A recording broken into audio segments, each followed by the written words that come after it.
Hello students, welcome to Career Planet. Myself Surendra Gurwani. हम discuss कर रहे थे इलेक्ट्रोस्टैटिक्स में electric field intensity and electric field lines. तो इलेक्ट्रिक फील्ड लाइंस और उसकी प्रॉपर्टीज़ को हमने स्टडी कर लिया था, ठीक है। तो आज हमारा जो नेक्स्ट टॉपिक है, जैसा कि आपको बोर्ड पर दिख रहा है, तो नया topic, next topic, new physical quantity आती है इलेक्ट्रिक फ्लक्स। ये हम स्टार्ट करेंगे। तो स्टार्ट करेंगे तो इसका फॉर्मूला, इसकी बेसिक प्रॉपर्टीज़ और इसके कुछ न्यूमेरिकल्स हम कंप्लीट इस वीडियो में करने वाले हैं, ठीक है। तो स्टार्ट कर लेते हैं। देखो, सबसे पहले इलेक्ट्रिक फ्लक्स की बात करें तो क्या होता है इलेक्ट्रिक फ्लक्स। इलेक्ट्रिक फ्लक्स के लिए फर्स्ट पॉइंट या फर्स्ट आप देखो, इलेक्ट्रिक फ्लक्स की डेफिनेशन की बात करें। सबसे पहले इसकी डेफिनेशन समझते हैं कि क्या होता है इलेक्ट्रिक फ्लक्स, डिफाइन करते हैं इसको, फिर इसका फिजिकल सिग्निफिकेंस, फिर इसका मतलब समझेंगे क्या होता है। फॉर्मूला और फॉर्मूले से जो यूज़ करना होता है न्यूमेरिकल्स के लिए, वो तो सब बच्चे कर लेते हैं, बट फ्लक्स का एक्चुअली मतलब क्या होता है वो भी हम समझेंगे इसमें। सो स्टार्ट कर लेते हैं। फर्स्ट, इलेक्ट्रिक फ्लक्स का पहला पॉइंट देखो। First, the electric flux phi of any electric field E through a surface A is defined by the equation phi equals to E dot A. ठीक, phi equals to E dot A. अब E क्या है ये आपको पता है, ई क्या है, इलेक्ट्रिक फील्ड है। तो इलेक्ट्रिक फील्ड इंटेंसिटी ई ले लिया और डॉट प्रोडक्ट कर दिया किसके साथ, सरफेस एरिया ए के साथ। तो ई और ए का डॉट प्रोडक्ट क्या कहलाता है, इलेक्ट्रिक फ्लक्स कहलाता है। और इसको फाई से डिनोट करते हैं। इलेक्ट्रिक फ्लक्स का रिप्रेजेंटेशन देखना, ये है फाई। तो फाई अगर कोई पूछे क्या होता है फाई इलेक्ट्रोस्टैटिक्स में, तो फाई क्या होता है, इलेक्ट्रिक फ्लक्स। और फाई का फॉर्मूला क्या होता है, फाई का फॉर्मूला होगा E dot A. Phi equals to होता है E dot A. E electric field intensity है, ए एरिया है। अब डॉट प्रोडक्ट आपको पता है, जब भी ओपन करते हैं तो ओपन करें डॉट प्रोडक्ट को, तो ई ए कॉस थीटा आएगा। Phi equals to E dot A. Dot product हमेशा खोलने के बाद क्या आता है, कॉस थीटा आता है। क्रॉस में साइन आता है, डॉट में कॉस आता है। तो यह आया ई ए कॉस थीटा। अब ये थीटा क्या है यहाँ पर, थीटा किस किस के बीच में एंगल है। थीटा की बात करें तो ये होगा angle between E electric field intensity and A क्या है, एरिया। तो इलेक्ट्रिक फील्ड और एरिया के बीच का एंगल होता है थीटा, जो हम यहाँ पर इस फॉर्मूले में यूज़ कर रहे हैं, ठीक है। तो आप बताएं एरिया कैसी क्वांटिटी है, स्केलर है कि वेक्टर है। एरिया किस टाइप की क्वांटिटी होती है, स्केलर की वेक्टर। एरिया होती है वेक्टर क्वांटिटी। और आपको एरिया की डायरेक्शन भी पता होनी चाहिए। तो एरिया की डायरेक्शन के लिए आप देखो, एरिया की डायरेक्शन के लिए पहले मैं बता दूं आपको, इस तरह से एरिया की डायरेक्शन होती है। सपोज करें ये एरिया है ए और ये जो है इलेक्ट्रिक फील्ड है, ये इलेक्ट्रिक फील्ड लाइंस है, इलेक्ट्रिक फील्ड है, और ये टोटल एरिया है, ठीक है। तो एरिया अगर ये है तो एरिया की डायरेक्शन ये है, एरिया की डायरेक्शन ये वाली है, ठीक। तो आपको समझ में आ रहा है, एरिया अगर ऐसे रखा हुआ तो एरिया की डायरेक्शन इस तरह से होती है। एरिया की डायरेक्शन हमेशा सरफेस के नॉर्मल होती है, सरफेस के परपेंडिकुलर होती है, ठीक है। तो अगर एरिया ऐसे रखा हुआ है तो एरिया की डायरेक्शन ही आएगी। अगर एरिया ऐसे रखा हुआ है इस तरह से, तो इस एरिया की डायरेक्शन आपकी तरफ होगी। जैसा कि आपको दिख रहा है बोर्ड, तो बोर्ड का जो टोटल एरिया है, इसकी डायरेक्शन अगर मैं पूछूं आपसे तो क्या बताओगे, कहाँ होगी डायरेक्शन, इसकी एरिया की डायरेक्शन होगी ऐसे बाहर की तरफ, ठीक है। तो जो ग्राउंड सरफेस होता है उसके एरिया की डायरेक्शन क्या होगी, ऐसे ऊपर की तरफ, राइट। अब छत की एरिया की डायरेक्शन क्या होगी, उसकी होगी नीचे की तरफ। तो एरिया अपने आप में वेक्टर क्वांटिटी है और डायरेक्शन ऑफ द एरिया कौन रिप्रेजेंट करता है, उसके परपेंडिकुलर लाइन उस एरिया की डायरेक्शन को रिप्रेजेंट करती है, राइट। तो जैसे यहाँ पे देखो, ये एरिया की डायरेक्शन यही, तो यहाँ पर मुझे बताओ जो थीटा होगा वो कितना होगा, थीटा होगा यहाँ पर 0 डिग्री। तो फिर फ्लक्स की वैल्यू क्या आ जाएगी, फ्लक्स की वैल्यू आ जाएगी ई ए कॉस 01 होता है, ठीक है। और यहाँ देखो ये एंगल है थीटा, ये थीटा एंगल दे दिया। किस किस के बीच में दिख रहा है यहाँ पर क्लियर, ये है इलेक्ट्रिक फील्ड इंटेंसिटी और ये एरिया की डायरेक्शन है। यहाँ पे एरिया पहले ऐसे था, थोड़ा सा घुमा दिया इसको, थोड़ा सा टिल्ट कर दिया ऊपर की तरफ, तो एरिया थोड़ा सा ऊपर की तरफ शिफ्ट हो गया। तो ये आएगी एरिया की डायरेक्शन, ये एरिया की डायरेक्शन है। और ये दिख रहा है आपको इनके बीच का एंगल। तो यहाँ पे फ्लक्स की वैल्यू क्या होगी, यहाँ पे फ्लक्स की वैल्यू हो जाएगी ई ए कॉस थीटा, ठीक। और इस तीसरे केस में आप देखें, थर्ड केस में यहाँ पर एरिया फर्स्ट केस में इस तरह से था, सेकंड केस में थोड़ा टिल्ट कर दिया, थर्ड केस में एरिया को ऐसे हॉरिजेंटल रख लिया ऐसे, तो एरिया की डायरेक्शन क्या होगी, ऊपर की तरफ, और इलेक्ट्रिक फील्ड क्या हो गया, हॉरिजेंटल। अब यहाँ पर दिख रहा है एरिया और इलेक्ट्रिक फील्ड में एंगल क्या है, ये एरिया की डायरेक्शन, ये इलेक्ट्रिक फील्ड की डायरेक्शन। तो यहाँ पर फ्लक्स की वैल्यू हो जाएगी ई ए कॉस 90, और कॉस 90 क्या होता है, जीरो होता है। तो फ्लक्स की वैल्यू क्या हो गई, यहाँ पर फ्लक्स की वैल्यू हो जाएगी जीरो। ठीक है, तो फ्लक्स के फॉर्मूले से आपको समझ में आया कि इलेक्ट्रिक फ्लक्स किस किस पर डिपेंड करता है, इलेक्ट्रिक फील्ड इंटेंसिटी पर, एरिया पर, और एंगल बिटवीन ई एंड ए पर। ठीक, तो फ्लक्स का फॉर्मूला आपको समझ में आया। अब सपोज करें आपको दिख रहा है कि ई जो होता है, फाई जो होता है, फाई ई पे डिपेंड करता है, एरिया पे डिपेंड करता है, और एंगल पे डिपेंड करता है। तो एंगल का तो आपको क्लियर है कि जब जीरो एंगल होगा फ्लक्स की वैल्यू यहाँ पे ई आ रही है और ये मैक्सिमम है। जब आप एंगल चेंज करके 90 कर दोगे फ्लक्स की वैल्यू क्या हो जाएगी, जीरो। अब फ्लक्स मैक्सिमम से जीरो हो गया, क्यों, क्योंकि आपने एंगल चेंज कर दिया। तो फ्लक्स टोटली एंगल पे तो डिपेंड करता ही है। साथ साथ आप देखें फ्लक्स की वैल्यू ई पे भी डिपेंड करती है। फ्लक्स की वैल्यू डिपेंड करेगी ई पर, flux is directly proportional to E है। अब ई को अगर मैं इंक्रीज करूंगा तो फ्लक्स भी इंक्रीज होगा। ई को इंक्रीज करेंगे तो उसको डायग्राम में कैसे रिप्रेजेंट करें, ई को इंक्रीज करने का मतलब ये लाइंस को आप और इंक्रीज करते हैं। ये जो इलेक्ट्रिक लाइंस यहाँ पे ड्रॉ की हुई हैं, इसको मैंने यहाँ पर इलेक्ट्रिक फील्ड को बढ़ाने के लिए ई को मैंने यहाँ पर देखो बढ़ा दिया, ई को इंक्रीज कर दिया। तो ई को इंक्रीज करूँगा तो फ्लक्स का अमाउंट भी बढ़ जाएगा। तो फ्लक्स ई पे डिपेंड करता है, यहाँ पे नॉर्मल ई है, यहाँ पे थोड़ा स्ट्रॉन्ग ई है, तो फ्लक्स का वैल्यू भी स्ट्रॉन्ग होगा, राइट। इसके अलावा फ्लक्स की वैल्यू डिपेंड करती है एरिया पर। फ्लक्स डायरेक्टली प्रोपोर्शनल एरिया के मैग्नीट्यूड पे भी डिपेंड करता है। एरिया अगर कम होगा तो फ्लक्स का अमाउंट भी कम होगा। फ्लक्स के फॉर्मूले में आता है एरिया, तो एरिया अगर कम होगा तो फ्लक्स का अमाउंट भी कम होगा। अब ये कंप्लीट एरिया लिया है ए, तो अगर ये इतना सा एरिया लेते हैं, छोटा सा एरिया लेते हैं, इतना एरिया ले लो, तो जितना एरिया कम लेंगे फ्लक्स की वैल्यू भी कम आएगी। एरिया अगर बढ़ाएंगे तो फ्लक्स की वैल्यू भी ज़्यादा आएगी। ठीक है, तो डेफिनेशन, जो फर्स्ट डेफिनेशन या फर्स्ट फॉर्मूला हमने पढ़ा फ्लक्स का, उसके अकॉर्डिंग आपको यहाँ पर रिलेशन क्लियर हुआ। अब देखो आगे एक डेफिनेशन और पढ़ते हैं फ्लक्स की। फर्स्ट डेफिनेशन क्लियर है, इलेक्ट्रिक फ्लक्स ई डॉट ए से आएगा, राइट। अब देखो नेक्स्ट सेकेंड डेफिनेशन जो लिखोगे फ्लक्स की, वो है the flux linked with any surface. अब यहाँ पर समझना फ्लक्स का मतलब क्या है। The flux linked with any surface is proportional to number of electric field lines crossing any area at right angle. तो मतलब फाई की वैल्यू क्या होगी, सेकेंड पॉइंट के अकॉर्डिंग फाई जो होता है फ्लक्स, इसको कह सकते हो equals to number of field lines, number of field lines.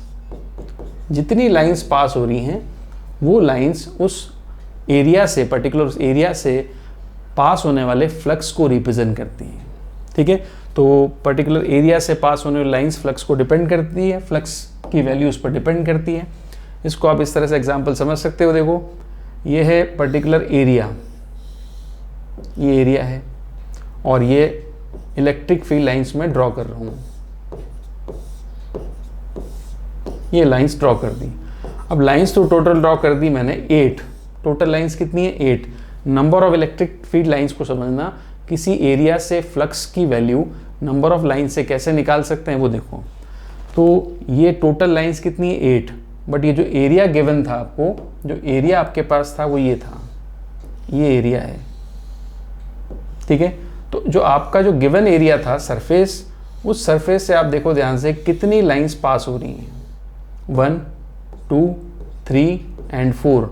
तो इस सरफेस का जो फ्लक्स होगा उसकी वैल्यू होगी 4, उसकी वैल्यू क्या हो जाएगी 4। ठीक है, अब सपोज करें मैं एरिया को बढ़ा देता हूँ। एरिया अगर मैं यहाँ पर बड़ा ले लेता एरिया इस तरह से, ये एरिया ले लिया मैंने इस तरह से, तो अगर मैं एरिया को बढ़ा दूंगा तो अब इस एरिया की बात करें तो फ्लक्स की वैल्यू कितनी हो जाएगी। अब टोटल लाइंस 8 थी तो 8 आ गया। तो इससे आपको क्लियर है कि फ्लक्स की वैल्यू एरिया पे डिपेंड करती है। जितना एरिया लार्ज करेंगे, इंक्रीज करेंगे, फ्लक्स का अमाउंट क्या होगा, बढ़ता जाएगा। और अगर मैं एरिया थोड़ा छोटा कर देता, कम कर देता एरिया, इस तरह से कर देता हूँ, देखो ये एरिया कर दिया, तो इस एरिया के लिए बात करूँ तो फ्लक्स कितना हुआ, इस एरिया के लिए फ्लक्स की वैल्यू आएगी 2, क्योंकि इससे केवल 2 लाइंस पास हो रही हैं, फर्स्ट ये वाली, सेकंड ये वाली, ये इसमें से पास हो रही हैं, बाकी नहीं हो रही। ठीक है, तो जितनी लाइंस किसी पर्टिकुलर एरिया से उस एरिया के परपेंडिकुलरली जितनी लाइंस पास होती हैं, उन्हीं नंबर ऑफ लाइंस को बोलते हैं इलेक्ट्रिक फ्लक्स। ये थी इसकी दूसरी डेफिनेशन। ठीक है, अब देखो first definition phi equals to E dot A. Second, the flux linked with any surface is proportional to number of field lines crossing any area at right angle. Particular area के perpendicular पास होने वाली lines को गिनोगे, उन perpendicular lines, perpendicular electric field lines को बोलते हैं electric flux. ठीक है, तो ये थी इसकी बेसिक फॉर्मूले वाली डेफिनेशन, और ये था फ्लक्स को समझने वाली डेफिनेशन, कितनी लाइंस किसी पर्टिकुलर एरिया से पास होती हैं। राइट, एरिया श्रिंक होगा, लाइंस कम हो जाएंगी, एरिया एक्सपैंड करोगे, लाइंस ज़्यादा से ज़्यादा पास होंगी उसके अंदर से, तो फ्लक्स का अमाउंट बढ़ जाएगा। क्लियर? तो यहाँ पे इस डायग्राम में भी आपने देखा कि लाइंस का इम्पॉर्टेंट रोल है। यहाँ पर देखो, ये लाइंस जितनी बढ़ा देंगे, जितनी लाइंस यहाँ इस एरिया से पास हो रही है, फ्लक्स की वैल्यू उतनी आती है। तो फ्लक्स कैलकुलेट करने के 2 तरीके, 2 डेफिनेशन। यहाँ तो आप लाइंस को कैलकुलेट कर लो, जैसे यहाँ पर ये लाइंस गिवन है, तो लाइंस अगर गिवन है तो यहाँ तो आप लाइंस को कैलकुलेट कर लो, और लाइंस को अगर कैलकुलेट नहीं कर सकते तो फिर फॉर्मूला लगा लो। जैसे यहाँ पर देखो, इस एरिया का फ्लक्स बताओ, 1 2 3 4 5 6 7 8 और 9, तो ये फ्लक्स की वैल्यू 9 है। यहाँ पर फ्लक्स की वैल्यू कितनी है? 9। तो डायग्राम अगर गिवन होगा, लाइंस अगर गिवन होगी, हम गिन सकते हैं, अगर काउंट कर सकते हैं तो हम काउंट करके फ्लक्स निकालेंगे। अदरवाइज फ्लक्स निकालने का फॉर्मूला क्या है? ई ए कॉस थीटा, और यहाँ पर आ गया ई ए, ये मैक्सिमम फ्लक्स है। तो फ्लक्स के लिए डायग्राम होगा तो लाइंस कैलकुलेट कर लेंगे, लाइंस काउंट कर लेंगे, और अगर नहीं है लाइंस तो हम फॉर्मूला लगा के फ्लक्स की वैल्यू निकाल सकते हैं। ठीक है, एनी हाउ फ्लक्स को कैलकुलेट करना हमें सीख लिया, हमें आता है फ्लक्स कैसे कैलकुलेट होता है। अब फ्लक्स के बारे में और इंपॉर्टेंट पॉइंट्स, कुछ और बातें करें फ्लक्स के लिए।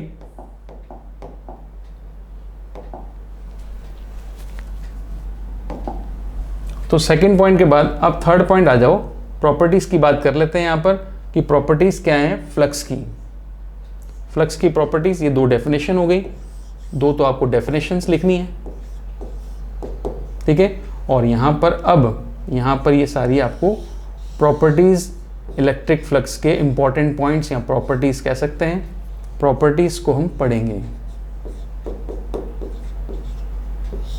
ठीक, फर्स्ट प्रॉपर्टी नंबर 1 क्या है? इलेक्ट्रिक फ्लक्स कैसी क्वांटिटी है?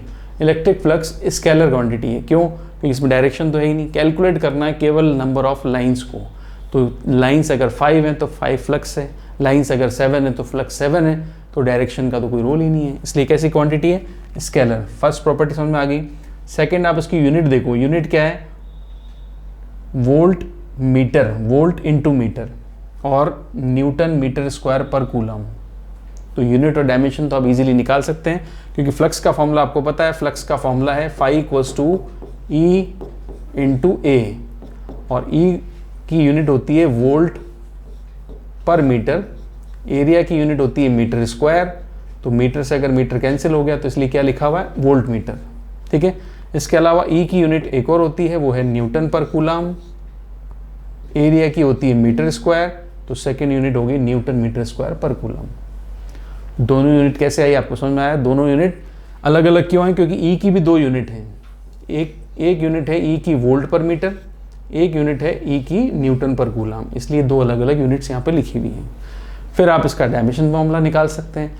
E का डायमेंशन फॉर्मूला आपको याद है, तो उसको एरिया से मल्टीप्लाई करना है, तो डायमेंशन फॉर्मूला आ गया m1 L3 T3 A1, ये डायमेंशन फॉर्मूला है।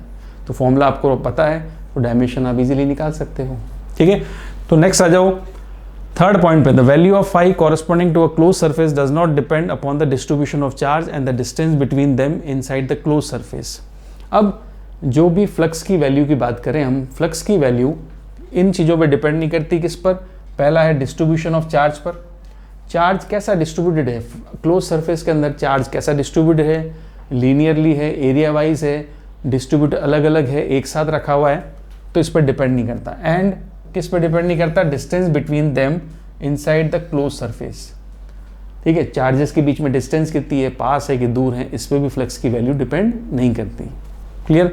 नेक्स्ट देखो, the value of phi is 0 in the following circumstances. किस केस में, कौन कौन से केसेस में फ्लक्स की वैल्यू 0 होगी, ये भी आपको समझना है। फ्लक्स की वैल्यू 0 कौन से केस में होगी। फर्स्ट देखो, if a dipole is or many dipoles are enclose by close surface. Dipole का मतलब आपको समझ में आता है, डायपोल मतलब क्या होगा, इक्वल अपोजिट चार्जेस का पेयर होता है। डायपोल इक्वल अपोजिट चार्जेस का पेयर होगा। तो अगर किसी क्लोज सरफेस में डायपोल अगर है तो फ्लक्स की वैल्यू क्या होगी, 0 होगी। नेक्स्ट देखो, magnitude of positive and negative charges are equal inside a close surface. ये भी वही केस है कि पॉजिटिव नेगेटिव चार्ज का अगर इक्वल अमाउंट का मैग्नीट्यूड प्रेजेंट है तो भी फ्लक्स की वैल्यू क्या होगी, 0 होगी। क्यों, क्योंकि आपको पता है प्लस का चार्ज है तो ये इलेक्ट्रिक लाइंस को एमिट करता है। प्लस का चार्ज इलेक्ट्रिक लाइंस को एमिट करता है। तो मान लो प्लस का चार्ज है, कितनी लाइंस एमिट की, 3, ठीक है। तो नेगेटिव चार्ज होगा वो लाइंस एमिट नहीं करता, वो लाइंस, उसकी जो लाइंस होती हैं वो टुवर्ड्स चार्ज होती हैं, राइट। तो अगर यहाँ पर देखें इस क्लोज सरफेस के लिए फ्लक्स की बात करूँ, फ्लक्स मतलब नंबर ऑफ लाइंस जो पास हो रही हैं, तो यहाँ पर देखो ये एमिट हो रही हैं, ये एंटर कर रही हैं, तो +3 -3 टोटल फ्लक्स क्या हो जाएगा, 0, ठीक है। तो इसलिए फ्लक्स बताया जा रहा है 0 होगा। कब, एक तो आपका डायपोल प्रेजेंट हो तो भी 0 होगा, और इक्वल अमाउंट में पॉजिटिव नेगेटिव चार्जेस होंगे तो भी इलेक्ट्रिक फ्लक्स का अमाउंट 0 होगा। और क्यों होगा आपको समझ में आया, क्योंकि प्लस का चार्ज है तो फ्लक्स प्लस का होगा, माइनस का चार्ज है फ्लक्स माइनस का होगा, ओवरऑल फ्लक्स क्या आ जाएगा, 0 हो जाएगा, ठीक है। तो नेक्स्ट देखो, और क्या केस है जब फ्लक्स की वैल्यू 0 होगी। Third, if no charge is enclose by the close surface. अगर किसी एनक्लोज सरफेस में चार्ज ही नहीं है तो चार्ज नहीं होगा तो इलेक्ट्रिक फील्ड नहीं होगा, इलेक्ट्रिक फील्ड नहीं होगा तो इलेक्ट्रिक फील्ड लाइंस नहीं होंगी, तो कोई चार्ज ही नहीं होगा तो इलेक्ट्रिक फ्लक्स की वैल्यू भी 0 होती है। And last, incoming flux negative, outgoing flux positive. तो outgoing flux positive, incoming flux negative, अगर ये दोनों इक्वल हो गए तो भी फ्लक्स की वैल्यू 0 होगी, जैसा कि मैंने इस डायग्राम में आपको समझाया। आउटगोइंग फ्लक्स कितना है, 3, इनकमिंग कितना है, 3, तो टोटल फ्लक्स क्या होगा, 0। अगर जाना मतलब निकल गई, जो ना फ्लक्स को कैलकुलेट कर रहे हैं हम, जाने वाला, ठीक है, जाने वाला फ्लक्स हो गया प्लस का और आने वाला फ्लक्स हो गया माइनस का। तो दोनों का अगर जाना और आना मतलब जितनी लाइंस गई उतनी अगर वापस आ गई तो टोटल क्या हो जाएगा, 0 हो जाएगा। इसलिए बोला जा रहा है इनकमिंग फ्लक्स जो होता है वो नेगेटिव, इनकमिंग फ्लक्स नेगेटिव लेंगे, आउटगोइंग फ्लक्स पॉजिटिव लोगे। अगर ये दोनों अमाउंट में इक्वल हैं तो नेट फ्लक्स क्या हो जाएगा, 0 हो जाएगा, ठीक है। इसको इस डायग्राम समझे आप। ये गिवन है यहाँ पर सिलेंडर इस तरह से, राइट, ये सिलेंडर गिवन है। इलेक्ट्रिक फील्ड इंटेंसिटी जो है इस डायरेक्शन में एक्ट हो रही है, इस डायरेक्शन में, ठीक है। तो इलेक्ट्रिक फील्ड इंटेंसिटी इस डायरेक्शन में है। यहाँ से अब ऐसे एंटर करते हुए दिखा सकते हो, इलेक्ट्रिक फील्ड लाइंस इस तरह से एंटर हो रही हैं, इलेक्ट्रिक फील्ड लाइन इस तरह से, ठीक है। तो इलेक्ट्रिक फील्ड लाइंस अगर इस तरह से एंटर हो रही हैं तो यहाँ से देखो आप, यहाँ से एग्जिट भी हो जाएगी, यहाँ से एंटर हुई है तो यहाँ से एग्जिट होगी, यहाँ से एंटर हुई है तो यहाँ से एग्जिट होगी, ठीक है। तो ये जो एरिया होता है, पर्टिकुलर एरिया आपको दिख रहा है, फर्स्ट ये वाला एरिया, किसी सिलेंडर का ये एरिया जो होता है, इस एरिया की डायरेक्शन इस तरफ होगी। भाई टोटल जो सिलेंडर है, सिलेंडर शेप इस तरह का मान सकते हैं, इस एरिया की डायरेक्शन क्या होगी, इस तरफ, क्योंकि इसका फेज इस तरफ है, और सेम इस एरिया की डायरेक्शन क्या होगी, उस तरफ। इसलिए एरिया की डायरेक्शन ड्रॉ की हुई है, देखो एरिया की डायरेक्शन, इस एरिया की डायरेक्शन इस तरफ है और इस एरिया की डायरेक्शन इस तरफ है। क्लियर। मैं इसको दोबारा बनाता हूं, देखो यहां पर डायग्राम, ये सिलेंड्रिकल सरफेस है, राइट।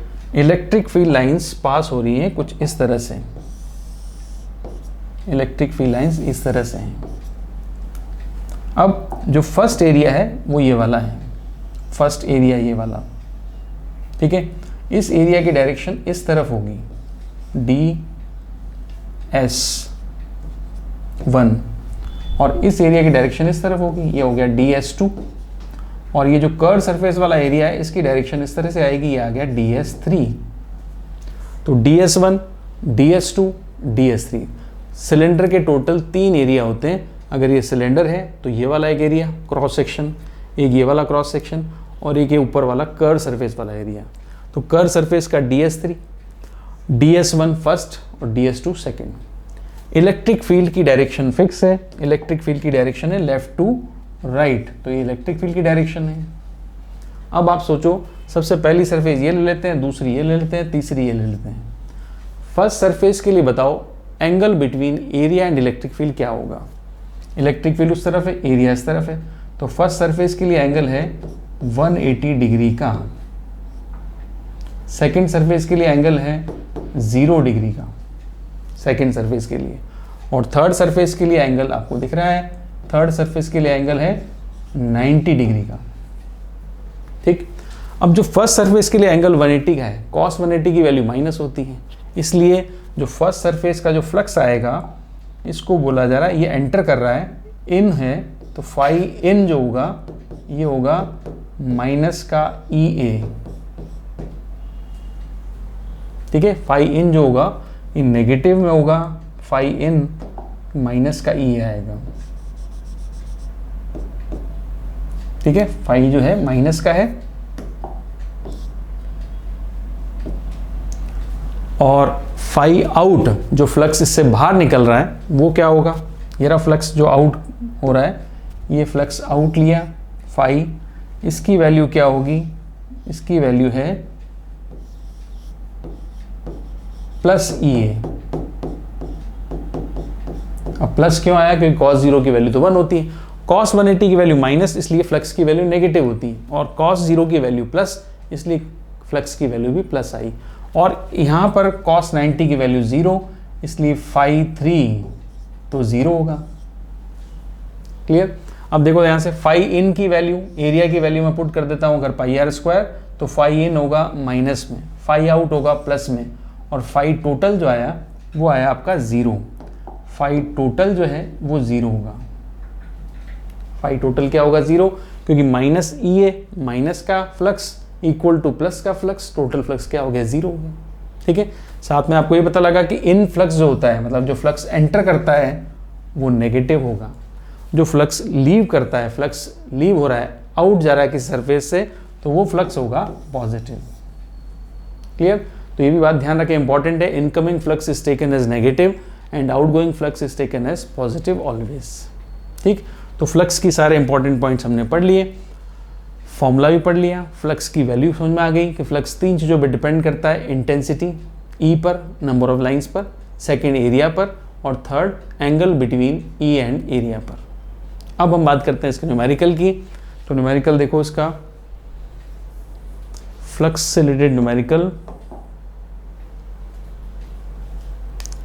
क्वेश्चन नंबर 1.15, ये आपका एनसीईआरटी के न्यूमेरिकल प्रॉब्लम्स जो हैं उनमें से 1.15 क्वेश्चन लिया है। इलेक्ट्रिक फील्ड गिवन है इसमें 3 × 10³ newton per coulomb. What is the flux of this field through a square of 10 centimetre on a side whose plane is parallel to YZ plane. एक square लिया है 10 सेंटीमीटर का, और इसका प्लेन कहाँ पर है, कैसा है, YZ प्लेन के पैरेलल है।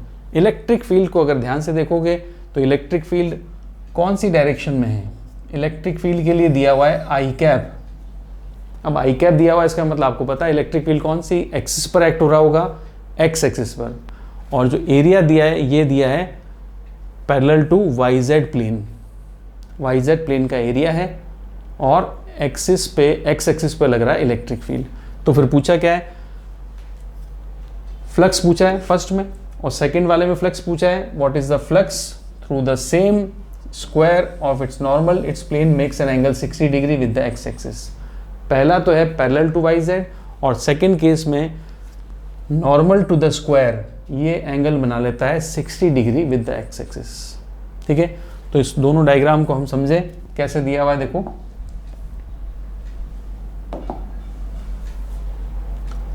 इलेक्ट्रिक फील्ड गिवन है एक्स एक्सिस पर, तो सबसे पहले तो आपको YZ प्लेन क्लियर होना चाहिए कि YZ प्लेन कौन सा है।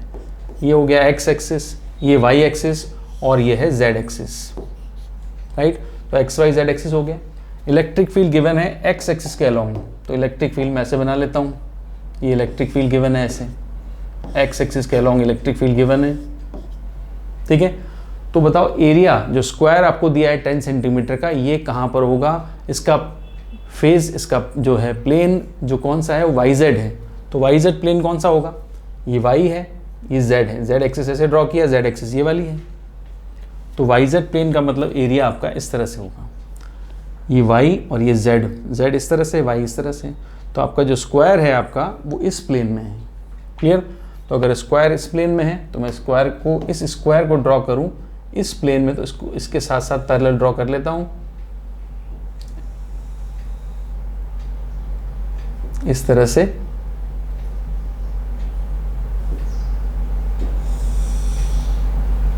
ये है स्क्वायर जिसकी साइड कितनी है 10 सेंटीमीटर है, ठीक। अगर ये स्क्वायर वाईजेड प्लेन में है तो इस स्क्वायर की, इस एरिया की डायरेक्शन आपको क्लियर होनी चाहिए। डायरेक्शन बताओ, वाईजेड प्लेन में एरिया है, वाईजेड इस तरह से रखा हुआ है, तो इसका एरिया जो होगा, इसकी डायरेक्शन क्या होगी, एरिया इस तरफ, तो इसका जो एरिया की डायरेक्शन इस तरह से आएगी, तो इसका मतलब एरिया, स्क्वायर का एरिया लिख दें, स्क्वायर का एरिया 10 × 10 100 सेंटीमीटर स्क्वायर, और डायरेक्शन हो गई अलोंग प्लस एक्स एक्सिस, मतलब आई कैप, ठीक है। तो एरिया को मीटर में कन्वर्ट करना पड़ेगा, सेंटीमीटर स्क्वायर लिखा हुआ है तो 10⁻⁻4 से मल्टीप्लाई करेंगे, एरिया आ गया मीटर स्क्वायर में, डायरेक्शन हो गई आई कैप, तो एरिया की वैल्यू आ जाएगी 10⁻⁻2 मीटर स्क्वायर आई कैप, ठीक। तो एरिया तो क्लियर है। अब एरिया हमें पता है, इलेक्ट्रिक फील्ड की वैल्यू तो दे रखी थी हमें, इलेक्ट्रिक फील्ड कितना दे रखा है न्यूमेरिकल में, 3 × 10⁻3, फिक्स है इलेक्ट्रिक फील्ड कितना है 3 × 10⁻3। तो इस सरफेस के लिए हमें निकालना है फ्लक्स की वैल्यू, E तो गिवन है, E यहाँ पे लिख लेते हैं, E = है 3 × 10⁻3 आई कैप। एरिया आपने निकाल लिया, E गिवन था तो फ्लक्स कैलकुलेट कर सकते हैं इजीली, फ्लक्स की वैल्यू आ जाती है, फ्लक्स होता है E.A, E.A। अब डॉट प्रोडक्ट खोलेंगे, अगर वैल्यू पुट करोगे तो E की, A की और cos थीटा पुट कर सकते हो। थीटा बताओ कितना होगा, E की डायरेक्शन और A की डायरेक्शन तो सेम है यहाँ पर, थीटा E की वैल्यू आपको ये दे दी है और E की डायरेक्शन इस तरह से है, तो E और A के बीच में कितना एंगल है, E और A के बीच में एंगल है 0 डिग्री का, तो या तो एंगल वाइज पुट कर लो और आप इसको वेक्टर फॉर्म में भी पुट कर सकते हो। तो वेक्टर फॉर्म में क्या होगा, देखो E की वैल्यू कितनी है 3 × 10⁻3 आई कैप, ये वेक्टर फॉर्म पुट कर दिया। एरिया कितना है 10⁻⁻2 मीटर स्क्वायर आई कैप, ठीक है। तो फ्लक्स की वैल्यू हो जाएगी 3 × 10⁻1, ये 3 है, ये -2 है, कैंसिल हो गया, 1 बचा, और वेक्टर फॉर्म में लिखें तो यहाँ पे लिखा हुआ I.I, तो I.I क्या होता है 1, ठीक है। तो फ्लक्स की वैल्यू कितनी आ गई, फ्लक्स की वैल्यू आ गई 3 × 10⁻1, मतलब कह सकते हैं 30 Newton per coulomb metre square. ये आपका फर्स्ट केस सॉल्व हुआ है, फर्स्ट एनसीईआरटी का 1.15 का ए केस। अब सेकेंड केस में क्या बोला है, सेकेंड केस में बोला है जो एरिया है इसको थोड़ा टिल्ट कर देते हैं, और एरिया एक्स एक्सिस के साथ, एरिया का जो नॉर्मल है वो एक्स के साथ कितना एंगल बनाएगा 60 डिग्री। तो ये कैसे बनेगा, देखो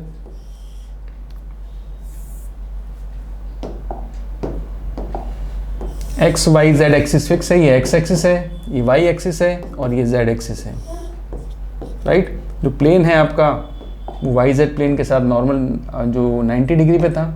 पहले इलेक्ट्रिक फील्ड ड्रॉ कर लेते हैं, इलेक्ट्रिक फील्ड फिक्स है, वो तो एक्स एक्सिस पे है, इलेक्ट्रिक फील्ड होगा एक्स एक्सिस पर। अब जो एरिया है, एरिया का जो नॉर्मल है, एरिया का नॉर्मल वो एक्स के साथ 60 डिग्री का एंगल बनाता है। तो एरिया का नॉर्मल एक्स के साथ 60 डिग्री का एंगल बनाता है, ऐसे बनाएंगे, ये एरिया का नॉर्मल है, और एरिया का नॉर्मल ही एरिया की डायरेक्शन को रिप्रेजेंट करता है। एरिया का जो नॉर्मल है, मतलब जैसे एरिया है तो नॉर्मल इसके परपेंडिकुलर जो लाइन होती है यही तो एरिया की डायरेक्शन को रिप्रेजेंट करती है। तो ये एरिया का नॉर्मल कितने डिग्री पर है, 60 डिग्री पर है, ठीक है। तो यहाँ पर ये एरिया जो होगा वो एरिया का नॉर्मल 60 डिग्री पर एंगल बनाता है, 60 डिग्री एंगल पे है इस तरह से, ठीक। तो एरिया इस तरह से आ गया, 60 डिग्री का एंगल हो गया, तो फ्लक्स इजीली निकाल सकते हैं।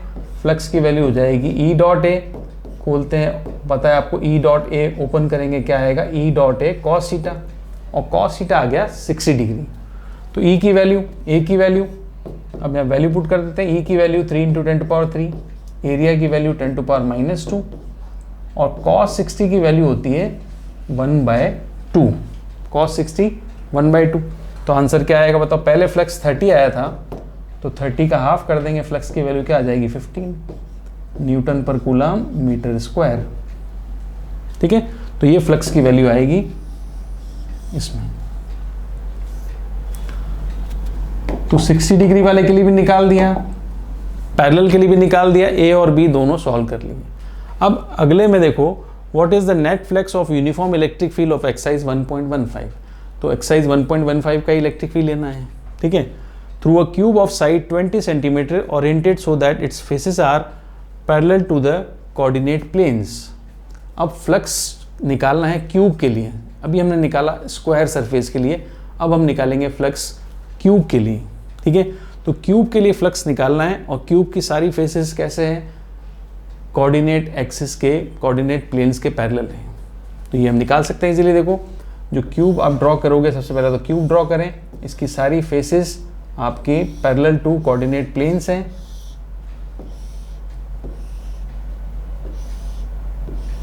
ये क्यूब है सपोज, और यहाँ पर एक्स वाई जेड एक्सिस की बात करें तो कोऑर्डिनेट हम ड्रॉ करें, कोऑर्डिनेट्स देखो,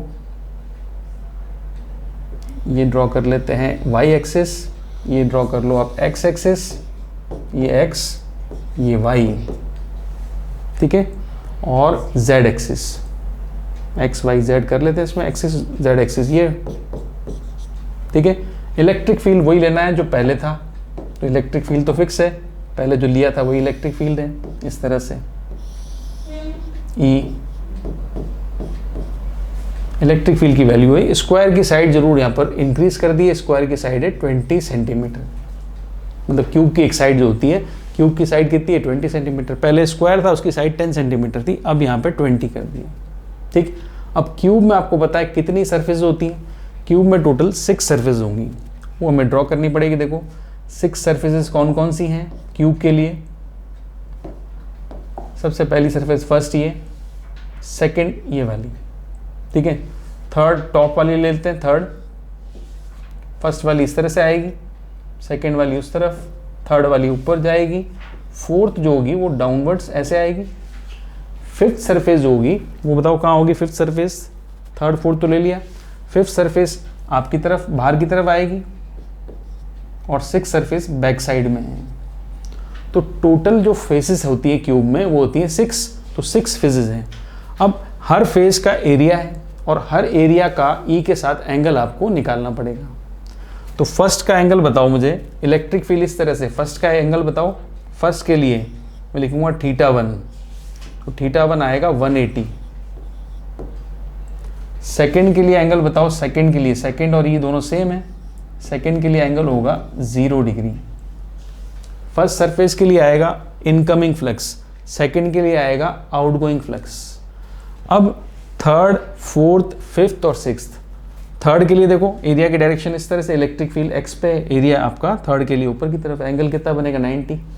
थर्ड के बाद फोर्थ देखो, फोर्थ का एरिया डाउनवर्ड्स है, इलेक्ट्रिक फील्ड एक्स पे है, एंगल कितना बनेगा 90। फिफ्थ सरफेस ऐसे है, तो एरिया कहाँ है आपकी तरफ है, तो इलेक्ट्रिक फील्ड तो एक्स पे है, तो कितना एंगल हुआ 90। और सिक्स बैक साइड में है, उसका एरिया अंदर की तरफ होगा, इलेक्ट्रिक फील्ड एक्स पे है, एंगल कितना बनेगा 90। तो फर्स्ट और सेकंड सरफेस को छोड़कर थर्ड सरफेस का एंगल, फोर्थ सरफेस का एंगल, फिफ्थ सरफेस का एंगल और सिक्स सरफेस का एंगल, ये सारे एंगल्स 90 हैं, सारे एंगल 90 हैं। दिख रहा है आपको, थर्ड सरफेस का जो एरिया आएगा इस तरह से, इलेक्ट्रिक फील्ड आपका एक्स पे है, थर्ड सरफेस का एरिया वाई पे है, इलेक्ट्रिक फील्ड एक्स पे है, फोर्थ सरफेस का एरिया -y पे है, इलेक्ट्रिक फील्ड एक्स पे है, फिफ्थ सरफेस का एरिया z पे है, इलेक्ट्रिक फील्ड एक्स पे है, सिक्स सरफेस का एरिया -z पे है, इलेक्ट्रिक फील्ड एक्स पे है। तो सबके लिए एंगल कितना है 90। इन सभी का फ्लक्स क्या होगा 0 होगा, cos 90 पे फ्लक्स 0 होता है, तो आपको पता है, इसलिए सभी का फ्लक्स क्या होगा 0 होगा। ठीक है, तो इन सब के लिए फ्लक्स तो ज़ीरो है, तो फिर हमें कौन सी सरफेस के लिए निकालना पड़ेगा? फर्स्ट के लिए निकाल लेते हैं। फर्स्ट के लिए फ्लक्स यहाँ निकाल लेते हैं, सेकंड के लिए भी निकाल लेते हैं। देखो फर्स्ट के लिए फ्लक्स निकालें, φ1 ये आएगा ई ए cos 180, तो ये आ जाएगा माइनस का ई ए φ1। ई की वैल्यू हमें पता है, एरिया भी हम निकाल सकते हैं। सेकंड सरफेस के लिए फ्लक्स देखें, φ2 होगा ई ए cos 0 होता है 1, ये आ गया प्लस का ई ए। ई की वैल्यू सेम है, यूनिफॉर्म इलेक्ट्रिक फील्ड है, ई सेम है फर्स्ट सरफेस के लिए चाहे सेकंड के लिए, ई तो सेम होगा। एरिया भी सेम है, साइड 20 है, एरिया होगा 20 सेंटीमीटर इंटू 20 सेंटीमीटर, मीटर में कन्वर्ट कर लेंगे। बट क्या हमें जरूरत पड़ेगी कन्वर्ट करने की? वो देखो φ1 कितना है, माइनस ई है, φ2 कितना है, प्लस ई है, φ3 φ4 φ5 φ6 ये सारे फ्लक्स तो क्या है, ज़ीरो है। इन सब के एंगल 90 हैं, इसलिए सारे फ्लक्स क्या होंगे, ज़ीरो होंगे। φ3 3 4 5 और φ6 इन सभी के लिए फ्लक्स की वैल्यू क्या होगी, ज़ीरो। सभी का फ्लक्स ज़ीरो है एंगल 90 की वजह से, और फर्स्ट का फ्लक्स है माइनस ई है, सेकेंड का फ्लक्स है प्लस ई है। तो अगर टोटल फ्लक्स निकालूं मैं, तो आप देखना टोटल फ्लक्स क्या आना चाहिए, बड़ा इजी, टोटल फ्लक्स निकाल लेंगे। टोटल फ्लक्स किससे पूछा है, link with the cube.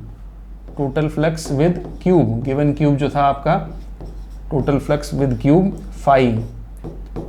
Phi की वैल्यू में आप सारे फ्लक्सेस ऐड कर दोगे। फाई की वैल्यू निकालनी है तो φ1 से ऐड कर दोगे φ6 तक, φ1 φ2 φ3 φ4 φ5 एंड φ6। तो 3 4 5 6 तो जीरो ऑलरेडी है।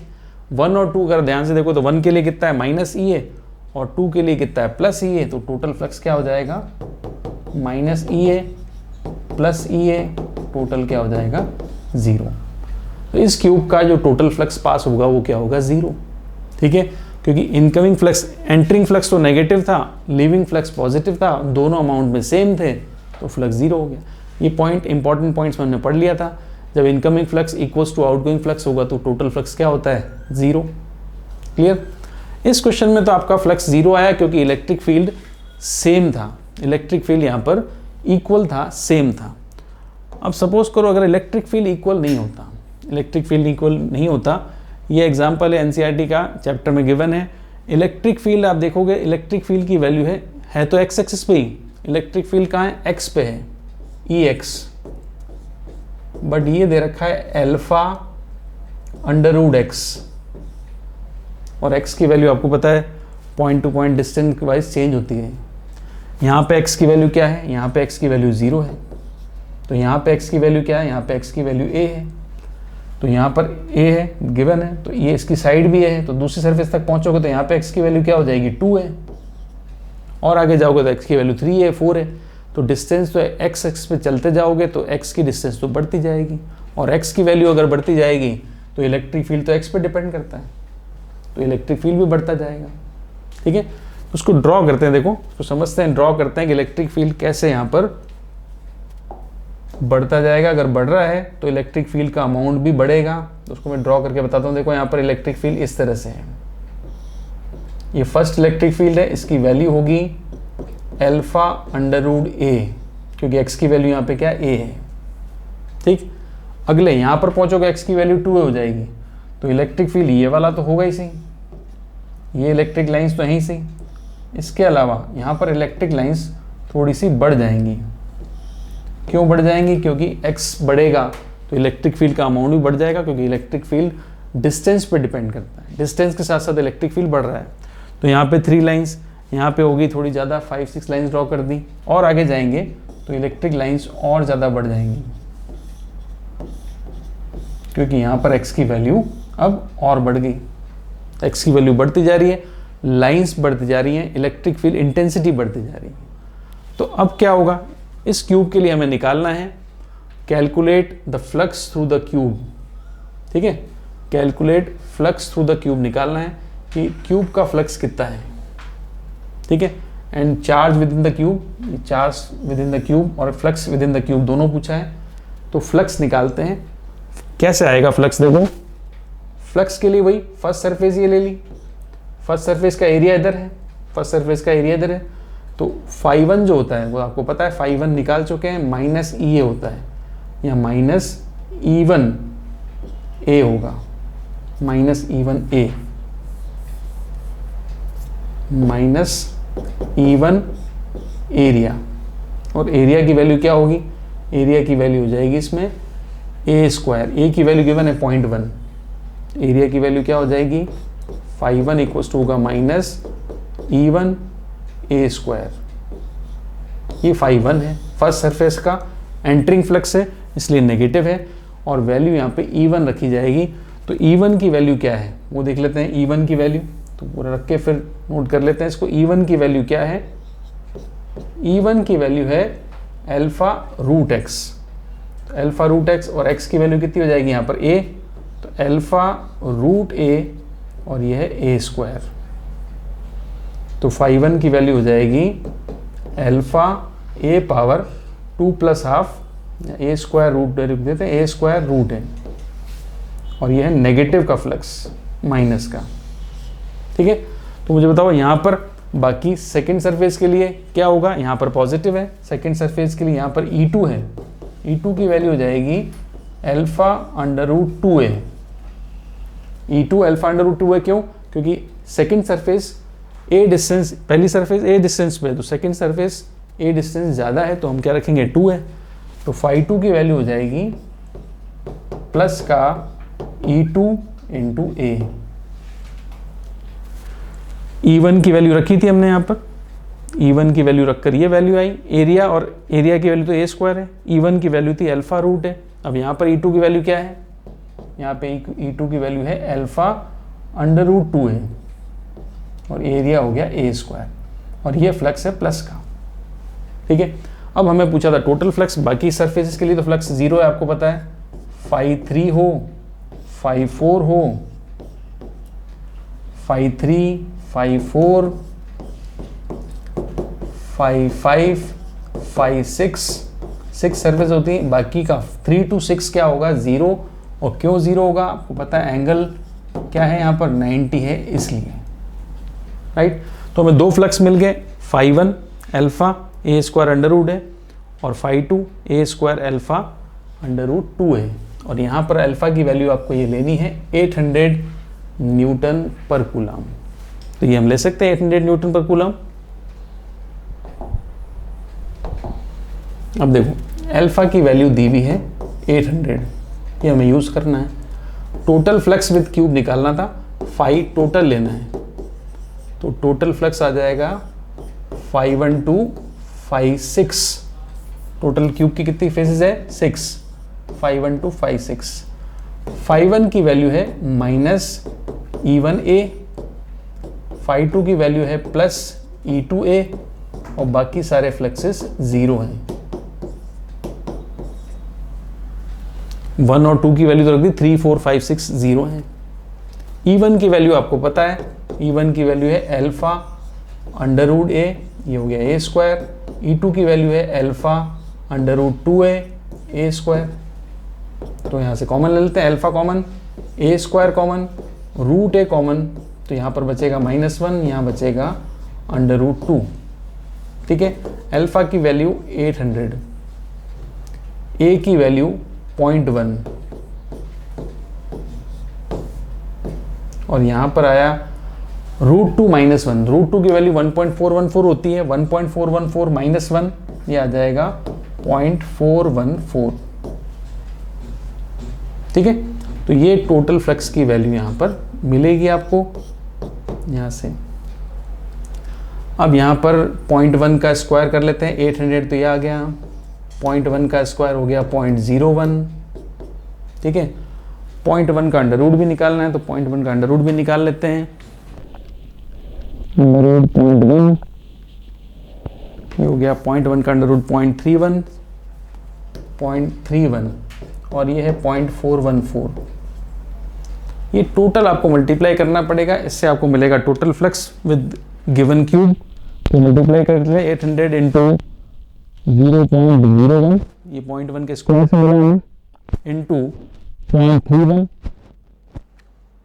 इंटू 0.414, ये मिलेगा आपको वैल्यू 1.0265 की वैल्यू है, अप्रॉक्स 1 ले सकते हैं, ठीक है, 1 Newton per coulomb metre square, ठीक है।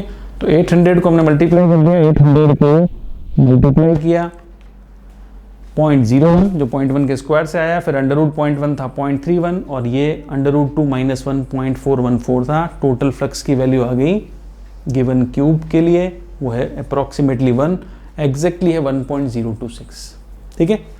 तो ये हमने पढ़ा फ्लक्स। अब यहाँ पर फ्लक्स कैलकुलेट हो गया, क्यों? क्योंकि इलेक्ट्रिक फील्ड अलग अलग था। इससे पहले वाले केस में फ्लक्स कैलकुलेट नहीं हुआ था क्योंकि इलेक्ट्रिक फील्ड क्या था, सेम था। यहाँ पे जितना ही सेम, दोनों सरफेस के लिए ई सेम था, इसलिए फ्लक्स 0 आया। और इस केस में फ्लक्स क्यों कैलकुलेट हुआ? क्योंकि इलेक्ट्रिक फील्ड यहाँ कम है, यहाँ ज़्यादा है। एंटर तो हो रहा है कम, लीव हो रहा है ज़्यादा, तो टोटल फ्लक्स अगर हम निकालेंगे तो हमारे पास वैल्यू मिल जाती है, ठीक है। तो टोटल फ्लक्स मिल गया। अब इसमें एक क्वेश्चन और पूछा था, चार्ज। ये आपको नेक्स्ट टॉपिक में क्लियर होगा कि चार्ज का फ्लक्स से क्या रिलेशन है, वो हम नेक्स्ट पढ़ेंगे जब आपको क्लियर होगा। इसका रिलेशंस का फॉर्मूला आपका इंपॉर्टेंट थ्योरम आता है, गॉस थ्योरम, उसमें मिलता है, ठीक है। तो गॉस थ्योरम लगा के हम इसको निकालेंगे, तो बट हमने गॉस थ्योरम भी पढ़ा नहीं है, तो इसलिए हम उसको नेक्स्ट क्लास में कंटिन्यू करेंगे। तो गॉस थ्योरम अगर आप पढ़ लोगे तो ये ईजिली निकाल सकते हो फ्लक्स की value, right. So flux, electric flux पढ़ा हमने, इलेक्ट्रिक फ्लक्स के न्यूमेरिकल किए, एनसीईआरटी के एग्जाम्पल। ये एग्जाम्पल था वेरिएबल इलेक्ट्रिक फील्ड वाला, ये भी इंपॉर्टेंट एग्जाम्पल है, ठीक है।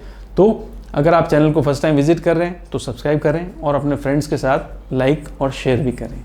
सो मिलते हैं नेक्स्ट वीडियो में। Till then, good bye.